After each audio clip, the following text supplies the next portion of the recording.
Congressman Troy Carter, and I proudly represent Louisiana's 2nd Congressional District. I'm honored to join you at this year's first annual Martin Luther King Jr. event in Lacombe, Louisiana. Today, we gather to honor the life, legacy, and enduring spirit of Dr. Martin Luther King Jr., a man who fought tirelessly for equality and led a movement that shaped our nation. Dr. King taught us that progress is achieved not through hate, but through love. The theme of today's event is Our Unity is Our Strength.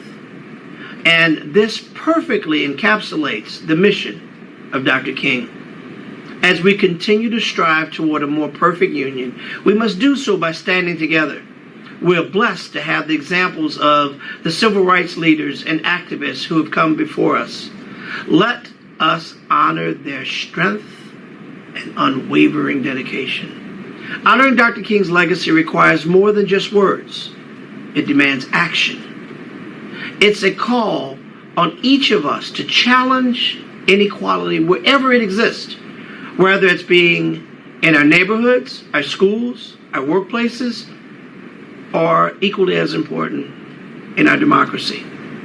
I'm truly honored as a black man to represent Louisiana in Congress and to make sure that your voices are heard, not because of your race, but because we all deserve equality, not just for my district, but for families and everyday Americans across the entire state. We've made great strides since Dr. King's time, but we must acknowledge that the journey is far from over. There's still voices yearning to be heard, injustices waiting to be addressed, and dreams yet to be fulfilled. Today, as we celebrate the life of Dr. Martin Luther King, let's also reflect on how we can carry his legacy forward. Let us work together to build the kind of world he dreamed of. Let us live in a world that we can be proud of. You see, it's one thing to celebrate Dr. Martin Luther King with a day off, with marches and candles, wishing him a happy birthday, talking about the dream that he had.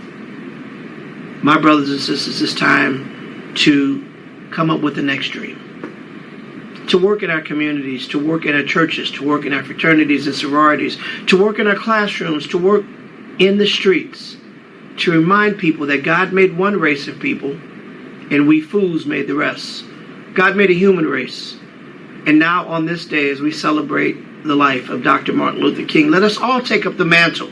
Let us all take up a charge to be the new drum majors, to have our dream and make it a reality. Use Dr. Martin Luther King's dream as a guidepost.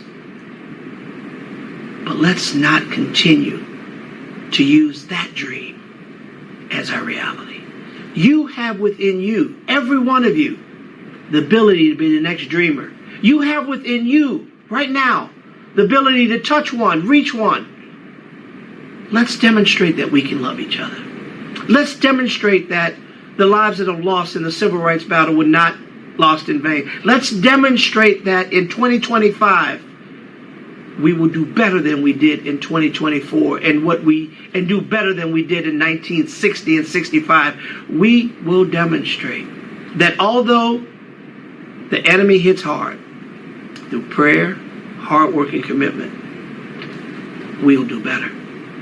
I'm confident that when we learn to love each other, combine our efforts, stand together like we were taught as children, hold hands and look both ways before we cross the street, we will have a much, much better society. God bless you.